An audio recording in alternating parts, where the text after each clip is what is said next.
How many of you find that one day morning when you get up without any reason, you're just feeling ugly for no reason? If it is happening even at least 2-3 times a year, if it is, then you must do certain things before you go to bed. It's very, very important. Because unconsciously, you need to understand this, you can incubate a lot of either negative things or positive things in sleep. Either pleasantness or unpleasantness, you can incubate very effectively, uninterrupted in sleep. You can also incubate it in the day, but there are so many interruptions, it doesn't happen very efficiently. But if you have a tendency to go to bed in a certain way and you wake up in the morning really nasty for simply no reason, that means you're incubating things in the night very efficiently. Bad eggs. This is not just about psychological disturbances, it can cause major physiological problems over a period of time. It's important that you eliminate these things from your life.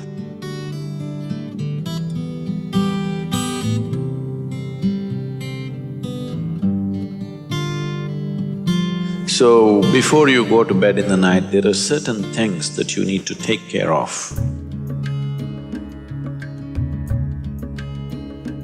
It's best if you're eating meat and other kinds of meals, you eat at least 3 to 4 hours before you go to bed. The digestion is over.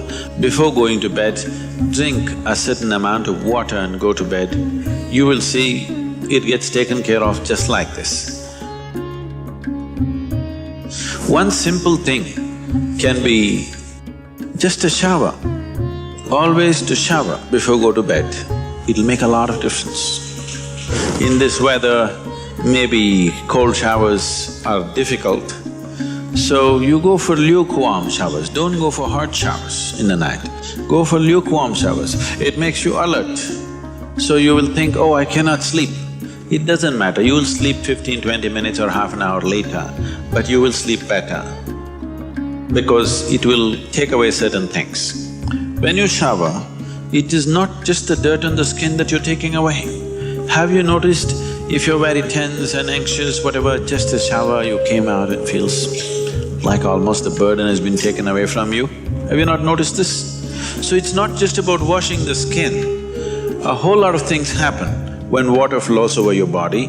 This shower is a very rudimentary buddhi shuddhi because over 70% of your body is actually water.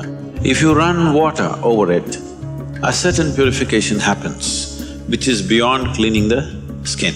One more thing if you want to do, you just light an organic oil lamp, a cotton wick, some oil, anything. What do you use here? Normal cooking oil. Linseed oil, rice bran oil or sesame oil, what do you have? Olive oil, fine. Any organic oil with a cotton wick, just burn one little lamp somewhere in the room where you sleep. You will see these things will completely disappear. If you can bring in a chant or there are nightly practices, yogic practices, before you go to bed, sit on your bed and do this practice. If you want to do Isha Kriya, it's available on the net. Generally, in India, they told you should not put your head to the north and sleep. You're aware of this? If you put your head to the north and sleep during the night when you're in horizontal positions, then slowly the blood will get pulled towards your brain. When there is too much circulation in the brain, you cannot sleep peacefully. If you have any kind of, inherently weak aspects in your brain, or if you're of old age, you could die in your sleep. One can have hemorrhage because extra blood is trying to enter the brain where the blood vessels are hair-like. Something extra is being pushed because of the magnetic pull. When you're in a vertical position, this is not so. The moment you become horizontal, this pull on the head is so strong that slowly the blood tries to move towards the brain. So to avoid this This is true only in the northern hemisphere. If you go to Australia, you should not put your head to the south. If you're in India, you should not put your head to the north. You can put it any other way, it's okay. Keep this in your mind, that you are truly a mortal, okay? Not in words, really. You could fall dead right now. You may be young, you may be old, it doesn't matter, you can fall dead right now. Yes or no? Before you go to bed, sit on your bed and think this is your deathbed. You have just 1 more minute to live. Just look back and see what you have done today, is it worthwhile? Just do this one simple exercise. And you don't know when it really happens, whether you'll be sitting on your deathbed or lying in a hospital, all kinds of things sticking into you. Who knows how it'll happen, but enjoy this every day, that you will sit on your deathbed, look back and see, today, the way I've handled these 24 hours, is it worthwhile? Because now I'm dying. If you do this, you will live a worthwhile life, believe me. So every day in the night, all of you should do this before you go to bed. Last 3 minutes, everything that you have gathered, the body, the content of the mind, things, don't ignore small things, these small things are big things. I've seen how people are carrying their own private pillow, you know, because it's very important. So, your pillow, your footwear, if you have relationships, everything that you have gathered, keep it aside, sleep. If you sleep in that condition, you will wake up with much more light, with much more energy, with much more possibilities than you have imagined possible. Just sleep as life, not as a man, not as a woman, not as this and that. Keep everything down, simply. See, this is getting too easy. Just sleeping sadhana. At least this you must do.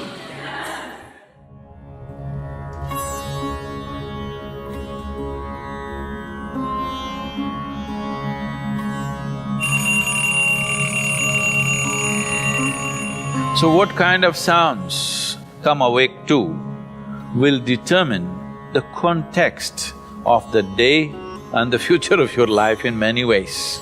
So coming awake to an alarm bell with a sudden start is not the best way to do your life. It is best that if you need a certain amount of sleep, if your body right now, because of the kind of food that you consume and the kind of thoughts and emotions that you process within yourself, accordingly you may… and the level of vibrance that you have managed within your body will determine how much sleep you need. Let us say you need let's say you need 8 or 12 hours of sleep. I was saying the wrong number Whatever amount of sleep you need, you know how much you need. So you go to bed early enough so that you come awake naturally. If you're coming awake naturally, and suppose you have a doubt whether you will come awake or not, if you have a certain chant, if you've identified one of the Vairagya chants, you can use it.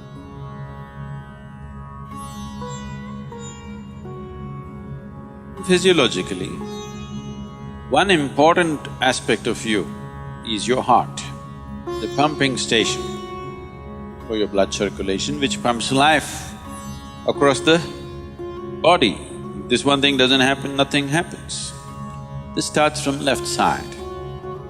So we told you, in India they have told you, when you wake up, you must roll to your right side and get up. Have they? Left side, if you roll and get up, bad things will happen to you. Did they tell you? Bad things are not about that.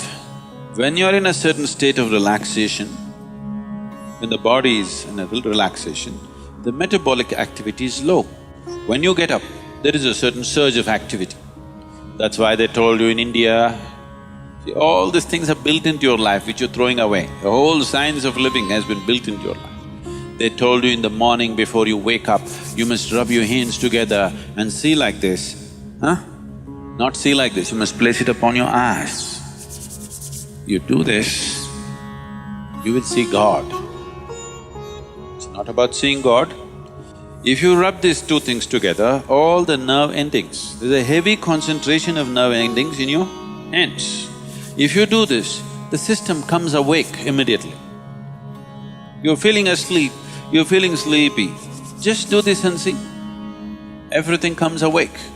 So morning, before you move your body, you get it awake first and then place it upon your eyes. Instantly a whole range of nerves connected with your eyes and the other aspect of your senses come awake. Before you move your body and your brain should be active. You shouldn't get up dumb, that's the idea. Understand? So you do that and then roll over to your right and get up. Today, if all of us go to bed, by tomorrow morning, nearly 250,000 people won't wake up. Natural death in the world. Suppose you wake up tomorrow, you guaranteed? Have you come with a guarantee card? No guarantee card. So suppose you wake up, let's say. Just do this much, I'm telling you, this is a simple first step to your spiritual process. Tomorrow morning, when you come awake, check, you really awake or you dead? If you're awake, it needs at least a little celebration. You don't have to get up and dance, at least you can smile, still on. 250,000 people died. They were like you and me, poof, they went off, isn't it? Wherever you look, they're not there. Here I am still, alive. One big smile, will you? I'm talking management. Then if 250,000 people died, at least 3 to 5 million people lost somebody who's dear to them. You check those 3, 4, 5 people who matter to you, all of them alive today. One more big smile. Hello? Will you or not? Alive. If suppose right now, we put a gun to your head, will you think it's a relief? No. You'll be terrorized, isn't it? So that's how precious it is to be alive, isn't it so? That's how precious it is for you to be alive. So tomorrow morning, 250,000 people died overnight, but you're still alive. Does it not at least deserve a big smile, I'm asking you? And all the people who matter to you are all alive today. One more big smile?